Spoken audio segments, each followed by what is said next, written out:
Total आपके पास इसका 4 theorem रहेगा और 4 थ्योरम में से एक थ्योरम आपका एग्जाम में कंफर्म, कोई भी एक। या तो क्वेश्चन डायरेक्ट पूछेगा कि थेल्स प्रमेय को सिद्ध कीजिए, तब तो कोई दिक्कत ही नहीं है, तब तो पहचान ही जाइएगा कि ये थेल्स प्रमेय है। या तो क्वेश्चन पूछ सकता है कि यदि किसी त्रिभुज का एक भुजा, देखिए क्या बोलता है, यदि किसी त्रिभुज का एक भुजा अन्य दो भुजाओं को भिन्न भिन्न बिंदुओं पर प्रतिच्छेद करने के लिए एक रेखा खींची जाए, ये वाला हमने रेखा खींच दिया, तो वह अन्य दो भुजाओं को एक ही अनुपात में बांटता है। तो जो वो अन्य दो भुजा है उसको वो क्या करेगा, एक ही अनुपात में बांटेगा। यानी कि ये और ये क्या होगा, बराबर होगा, और ये क्या होगा, मतलब एक ही अनुपात में होगा। बात समझ में आया, क्वेश्चन समझ में आया? अगर क्वेश्चन समझ में आ गया तब समझिए सवाल आपसे बन जाएगा, और एग्जाम में आपसे क्वेश्चन यदि आप पहचान गए तब तो समझिए आपका बेड़ा पार है। क्वेश्चन नहीं पहचाने तब समझिए आपका नैया डूब गया। एक बार फिर से क्वेश्चन समझिए। अगर थेल्स पर में आएगा तब तो कोई दिक्कत ही नहीं, तब तो आपको डिट्टो यही वाला छाप देना है। लेकिन अगर थेल्स पर में क्वेश्चन नहीं देता है, क्वेश्चन कुछ और दिया, 90% चांस रहता है कि क्वेश्चन कुछ और देने का, जैसे ये दे दिया, तो क्वेश्चन आपको पढ़ना है ध्यान से कि यदि किसी त्रिभुज का एक भुजा के समांतर अन्य दो भुजाओं भिन्न भिन्न बिंदुओं पर प्रतिच्छेद करने के लिए एक ऐसा रेखा खींची जाए जो दो भुजाओं को एक ही अनुपात में विभाजित करे, तो यही सिद्ध करना है आपको। बात समझ में आया? अगर इतना भी नहीं समझ में आया तो सिंपल सा एक ट्रिक आप याद रखिए। अगर क्वेश्चन में आ जाता है कि सिद्ध करना है कि एक ही अनुपात में विभाजित हो जाती है, एक ही अनुपात में विभाजित हो जाती है, तो समझ जाइएगा ना कि ये थेल्स है। बात समझ में हम क्या बोल रहे हैं? अभी आपको भले लग रहा होगा कि एगो क्वेश्चन के लिए आप इतना क्यों बता रहे हैं, लेकिन जब चारों क्वेश्चन आपके पास आएगा तब आप उलझा जाइएगा कि कौन थेल्स है, कौन थेल्स विलोम है, कौन पाइथा है, कौन पाइथा विलोम है। इसलिए हम बोल रहे हैं। तो पहला क्वेश्चन थेल्स पहचानने का सिंपल नियम याद रखिएगा कि अगर उसमें सिद्ध करने के लिए बोलेगा कि एक ही अनुपात में विभाजित हो जाती है, तब समझ जाइएगा ये थेल्स है। आया समझ में? तो क्वेश्चन सब उतार लिए हैं ना, इसको लिखें, इसको भी लिख लीजिए, थेल्स पर में सिद्ध करें याद दे करके।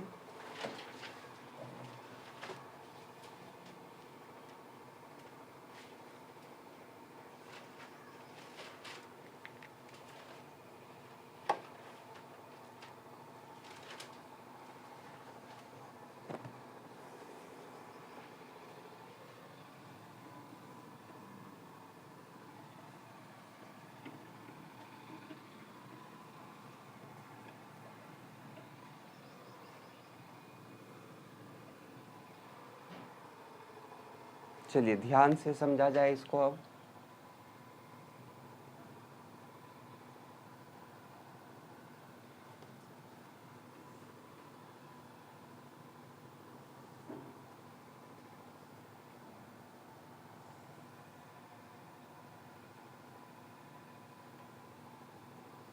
आप अपने मन से कुछ भी नाम दे सकते हैं, ABC, PQR, XYZ, आपको जो पसंद है आप अपना नामों लिख सकते हैं, आपका प्रॉब्लम।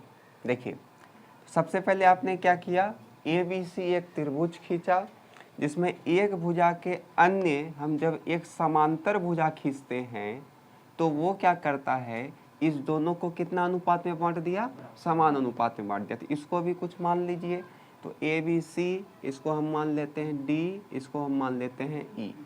बात समझ में आया? क्या हुआ, इन्हें दिख रहा है? ठीक है, नीचे कर देते हैं इसको, पहले बोलना चाहिए, अब दिख रहा है।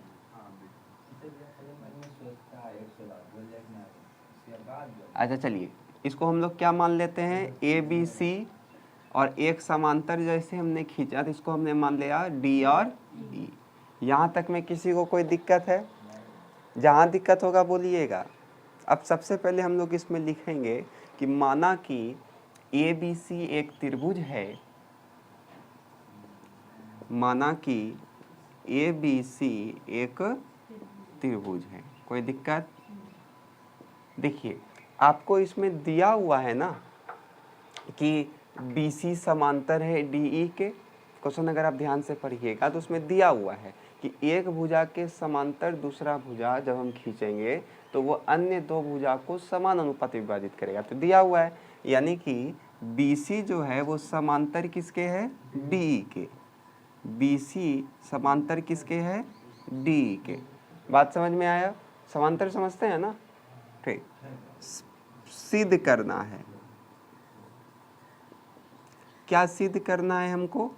तो इसका अनुपात और इसका अनुपात आपस में क्या होगा, और ये अनुपात आपस में क्या होगा? तो इसका अनुपात यानी कि क्या हो गया? AD, हाँ, और ये क्या हो जाएगा? DB। तो AD बटे DB, और ये बराबर होगा किसके? AE बटे EC, AE बटे EC।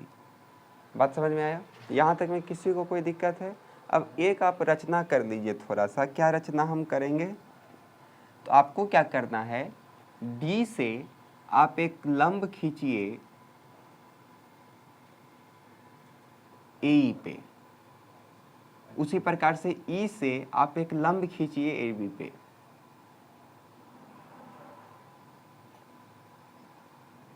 इसका कुछ नाम दे दीजिए। ABCDE हो गया, तो इसको F दे देते हैं, इसको G दे देते हैं। बात समझ में आया? तो और एक और काम करिए कि आप B को मिला दीजिए E से, और D को मिलाइए C से। तो इसको लिखना भी पड़ेगा ना, तो लिखिए EF लंब है किस पे? AB पे। EF लंब है किस पे?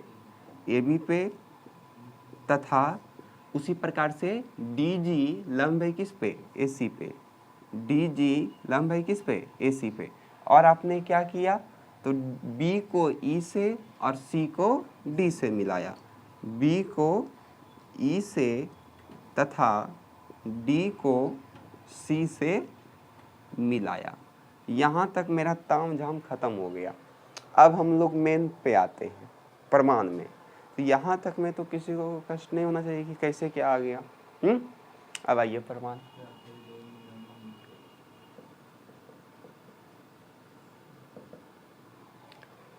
प्रमाण में हम लोग किस प्रकार से चलेंगे? यदि आप एक प्रमाण सीख जाते हैं, एक मात्र, यहाँ पे एक त्रिभुज वाला, तो आपसे ये पूरा का पूरा थ्योरम बन जाएगा। और यही थ्योरम नहीं बनेगा, आपसे थेल्स विलोम भी बन जाएगा। अभी जस्ट बात समझिए हम क्या बोल रहे हैं। तो सबसे पहले आपको क्या करना है, इस त्रिभुज में देखना है।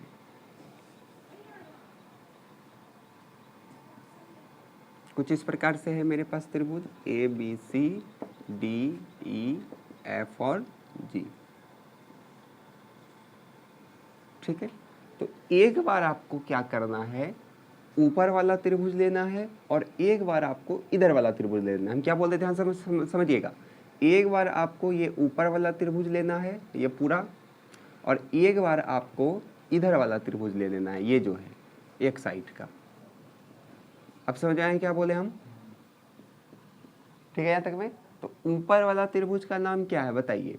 ADE। तो यहाँ लिखेंगे हम लोग त्रिभुज ADE, तथा और इधर वाले त्रिभुज का नाम क्या हो जाएगा? BDE। त्रिभुज BDE में। बात समझ में आया? अब दोनों त्रिभुज का आप क्षेत्रफल निकालिए। तो चूंकि ये समांतर रेखा के बीच में और प्लस में ये समकोण त्रिभुज भी है, तो समकोण त्रिभुज का क्षेत्रफल निकालने का फॉर्मूला क्या होता है? हाफ गुना आधार गुना ऊंचाई, ये होता है।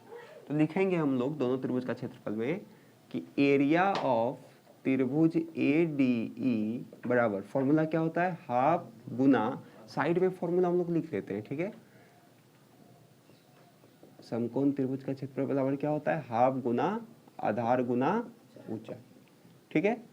अब देखिए आप ADE का ले रहे हैं ना, तो ADE बराबर हाफ का हाफ गुना आधार। अब बताइए, देखिए इस पे लंब कौन है? बोलिए। EF है। तो EF लंब है किस पे? इस पे ना, तो इसका आधार क्या हो जाएगा, एडी। छठकोणीय त्रिभुज में ले रहे तो इसका आधार क्या हो जाएगा, एडी।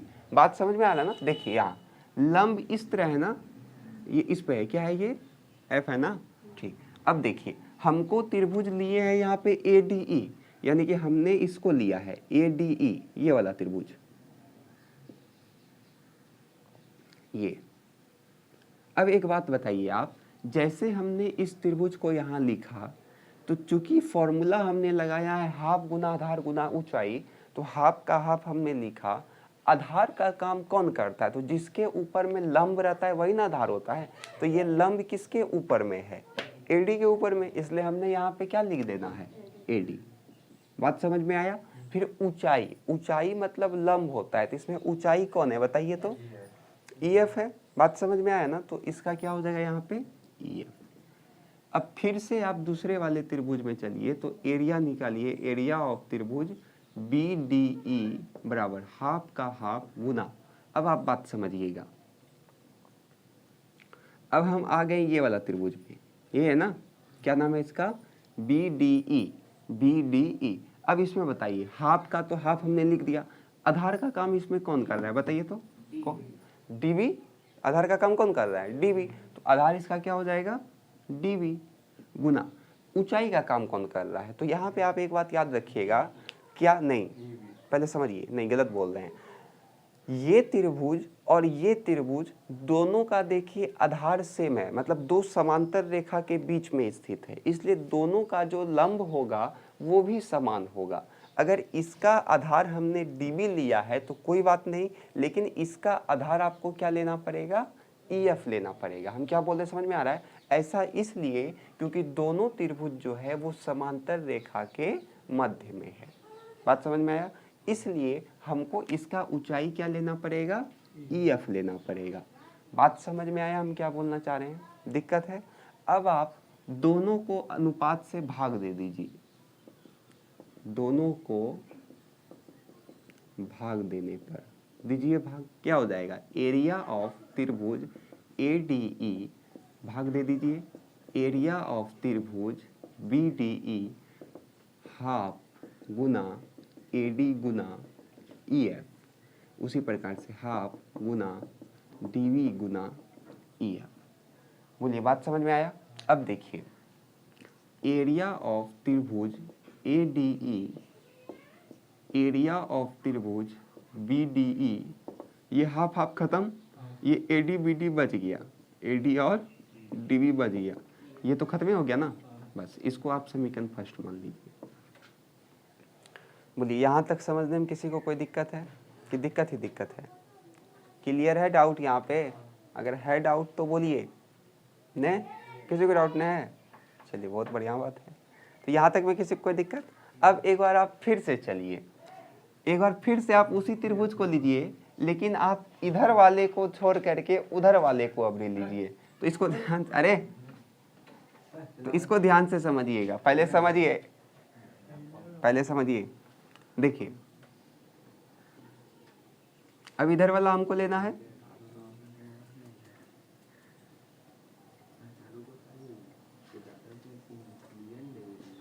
इसका नाम क्या है, G। तो सबसे पहले आपको वही काम करना है जो आपने ऊपर किया। तो क्या लिखेंगे हम लोग, त्रिभुज क्या नाम हो जाएगा, ADE तथा इधर वाला त्रिभुज का नाम क्या हो जाएगा अब, CED। कैसे होगा आपका इच्छा है, CDE में दोनों का क्षेत्रफल निकालिए।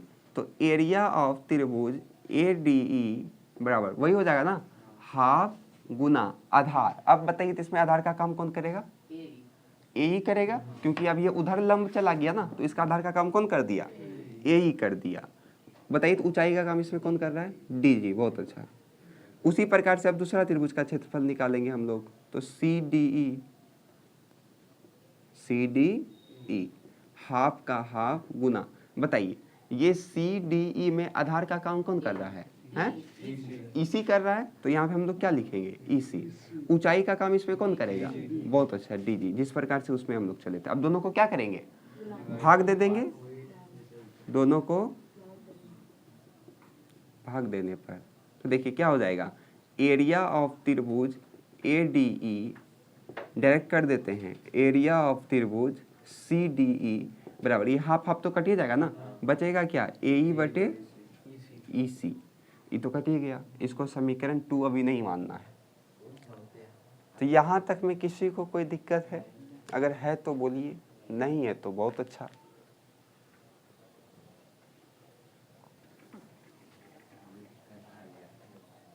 अब अगर आप ध्यान से देखिएगा तो आपका प्रूव ये हो चुका है।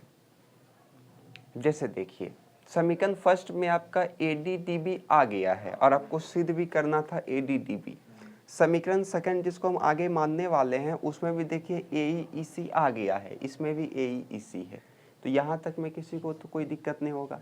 अब लेकिन जो अटंगा लगा रहा है, एक टंग बिचका रहा है बीच में, वो ये बिचका रहा है। यहाँ देखिए BDE है लेकिन यहाँ पे क्या है CDE है, बाकी तो सब चीज़ सेम है। इसको भी अगर हम सेम कर देते हैं तो क्या ये और ये कट जाएगा, तो बचेगा तो मेरा केवल ये, तो वो बराबर हो जाएगा, तो सिद्ध हो जाएगा LHS बराबर तो RHS भी बराबर। बात समझ में आया? तो दोनों को बराबर कैसे करेंगे, बात समझिए। यहाँ पे देखिए क्या लिखा हुआ है BDE, यहाँ देखिए कहाँ है BDE, यहाँ देखिए CDE, ये दोनों त्रिभुज जो है वो दो समांतर रेखा के बीच में स्थित है। यदि कोई दो समांतर रेखा के बीच में स्थित होता है तो उसका क्षेत्रफल भी आपस में क्या होगा, बराबर होगा। तो वही हम लोग यहाँ पे लिखेंगे, क्योंकि त्रिभुज क्या नाम है इसका BDE तथा त्रिभुज CDE दो समांतर रेखा के बीच में स्थित है, इसलिए दोनों क्या होगा, बराबर होगा। इसलिए दोनों त्रिभुज का जो क्षेत्रफल होगा वो आपस में क्या होगा, बराबर होगा। बोलिए बात समझ में आया? अब आप देखिए यहाँ पे जो आपको दिया हुआ है उसको लिखिए, एरिया ऑफ त्रिभुज ADE और नीचे है एरिया ऑफ CDE और बराबर में क्या है AE बटे EC। ठीक है, अब देखिए ऊपर जो है उसको लिख दीजिए, एरिया त्रिभुज CDE बराबर किसके है BDE, तो यहाँ क्या लिख देंगे हम BDE। अब बराबर में जो था उसको लिख दीजिए। अब इसको समीकरण सेकंड मानिए और समीकरण फर्स्ट में आप देखिए ADE और BDE LHS में है और इसमें भी देखिए सेकंड में ADE और BDE LHS में है। तो LHS तो बराबर हो गया, तो जब LHS बराबर होता है तो RHS भी क्या होता है, बराबर होता है। तो RHS इसमें क्या आता है, तो यहाँ लिखेंगे हम लोग समीकरण फर्स्ट एवं सेकंड से इसका LHS क्या है मेरा AD बटे RHS क्या है DB और इसका क्या है AE बटे क्या है DB है ना, इसका क्या है EC। बोलिए समझ में आया? अब एक मिनट रुकिए, ये तो रहा नियम से कि नियम से किस प्रकार से बनता है। अब एक बार आप बिना नियम का समझिए, है ना, कि बिना नियम का कैसे बनता है शॉर्टकट में। मान के चलिए आप एग्जाम में गए भूल गए, तब कैसे बनाएंगे हम लोग। ठीक है, तो कुछ नहीं करना है, इतना तो कर ही लीजिएगा ना। ठीक ठीक, इसमें समझिए सबसे पहले आपको दोनों त्रिभुज का नाम लिखना है। देखिए ADE DBE लिख दिए, पहलका में ADE उसका ई पट्टी मिलाकर BDE लिख दिया हमने। फिर कुछ नहीं करना, नियम को मारिए गोली, सीधा आप एरिया लगाइएगा, दोनों में हाफ हाफ तो लगेगा ही। ई पट्टी देखिए सीध क्या करना है AD DB, तो चुपचाप से यहाँ पे ऊपर का में AD और निचल का में BD कर देना या DB कर देना है। बात समझे? इसमें देखिए लंब कौन है EF, तो दोनों में EF लगा देना है। बात समझे हम क्या बोले? सबसे पहले दोनों त्रिभुज आप लिखिएगा, ADE यहाँ लिख दिया, उसी प्रकार से आपने इधर वाला त्रिभुज का भी नाम लिखिएगा BD लिख दिए। ठीक है, उसका हटाइए उधर क्या दिया है नहीं दिया उससे हमको मतलब नहीं है, चुपचाप से दोनों हमने क्या लगाया एरिया लगाया। अब रही बात यहाँ पे क्या लिखेंगे, तो हाफ हाफ तो रहेगा ही फॉर्मूला में। आधार में क्या करना है, तो कुछ नहीं करना है, सीध क्या करना है AD बटे DB ना, तो ऊपर का में AD निचल का में DB कर देना और ऊपर पट्टी में इसमें कौन लंब है EF, तो चुपचाप से दोनों में EF लगा देना है। बात समझे? फिर ये वाला तो प्रोसेस करिए लीजिएगा ना, फिर उसी प्रकार से नीचे आइए, फिर से एक ऊपर वाला त्रिभुज को लीजिएगा और इस बार इस पट्टी वाला को त्रिभुज को लीजिएगा, ठीक है। दोनों में एरिया लगाइएगा, एरिया लगा दिए दोनों में। उसके बाद ई पट्टी देखिए क्या है, ए ई सी, तो ऊपर का में ए, नीचल का में ई सी। उसके बाद इधर देखिए लंब कौन है, तो डी जी, तो इसमें दोनों में डी जी लिख देना। फिर ये तो करिए लीजिएगा ना, फिर इधर तो आसान ही है, फिर भी देख लीजिए। देखिए बी डी ई, इधर छोड़ दीजिए क्या लिखा है ना लिखा है, सीधा ये देखिएगा, B D E C D E, B D E C D E, दो समांतर रेखा के बीच में, इसलिए दोनों त्रिभुज का क्षेत्रफल क्या होगा, बराबर होगा। दोनों त्रिभुज को हमने क्या कर दिया, बराबर कर दिया। फिर इसको फिर से हमने यहाँ लिखा और इसके जगह पे इसको लगा दिया। फिर LHS मिल गया तो LHS को कटा दिया, RHS मेरा क्या हो गया, प्रूव हो गया। हाँ, इसमें बिना नियम का था ये, इसके पहले जो आपने सीखा वो नियम का था और ये बिना नियम का है। कोई नियम लगा इसमें, कौन ऊंचाई है कौन आधार है, आपको जौन सा पसंद है आप उस हिसाब से बनाइए। बात समझ में आया। तो थेल्स में किसी को कोई दिक्कत है, अब हम इसी के ऊपर में थेल्स विलोम बताएंगे क्योंकि आधा यही चीज़ है, इसलिए इसको जल्दी से उतारिए। चलिए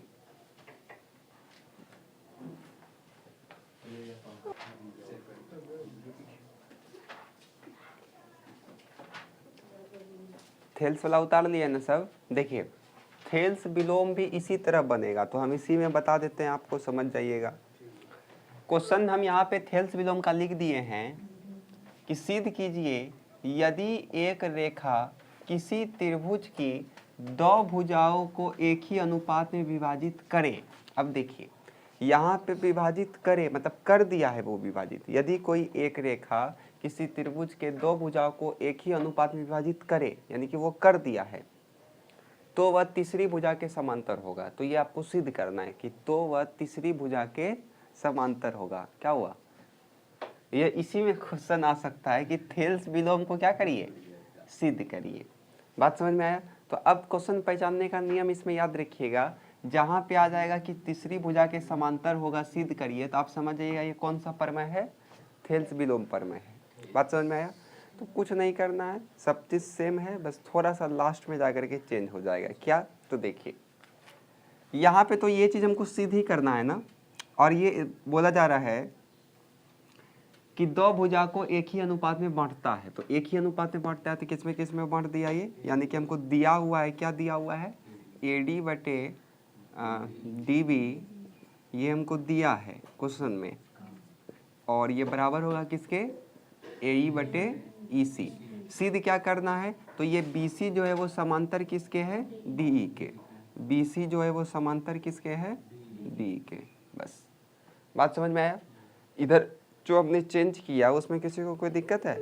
सबसे पहले आपको क्वेश्चन में ही बोला जा रहा है कि यहाँ पे आगे हम लगा दीजिएगा कि सिद्ध करे, सिद्ध करे कि यदि एक रेखा किसी त्रिभुज की दो भुजा को एक ही अनुपात में विभाजित करे, यानी कि यदि कोई रेखा जो है किसी अन्य दो भुजा को एक ही अनुपात में विभाजित करे तो वह तीसरी भुजा के क्या होता है, समांतर होता है। तो वह तीसरी भुजा के क्या होगा, समांतर होगा, यानी कि BC समांतर क्या होगा, D। बात समझ में आया।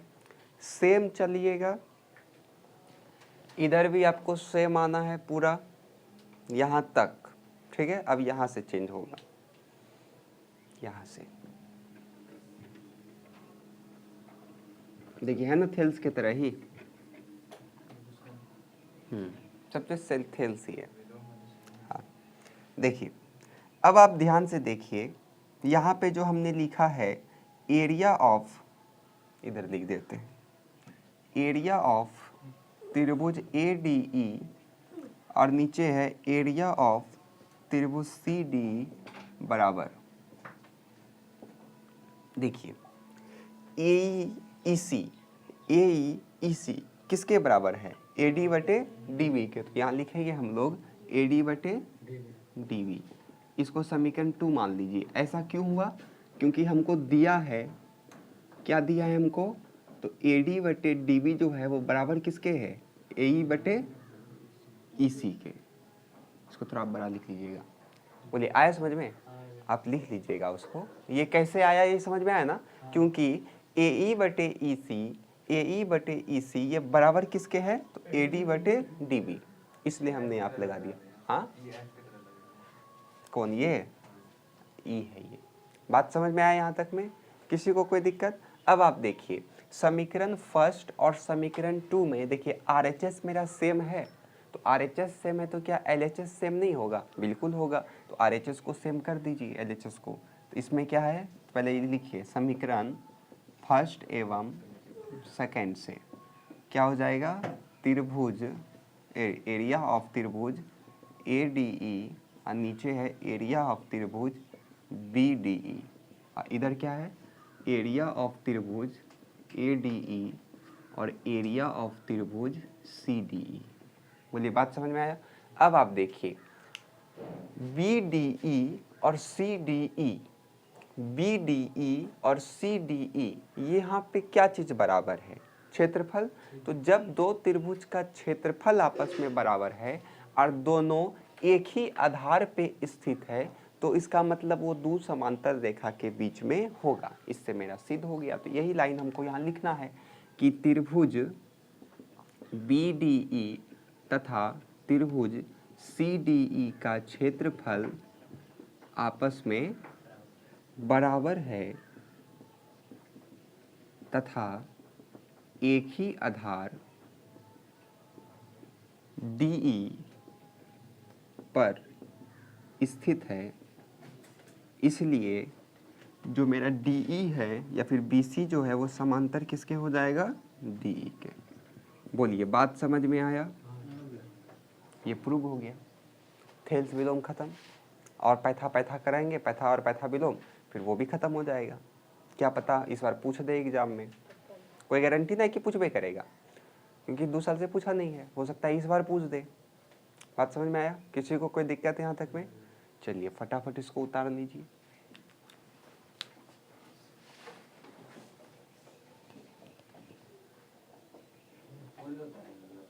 भैया फिगर यही लगाना है, फिर से उतारना है, हाँ क्वेश्चन के साथ टोटल।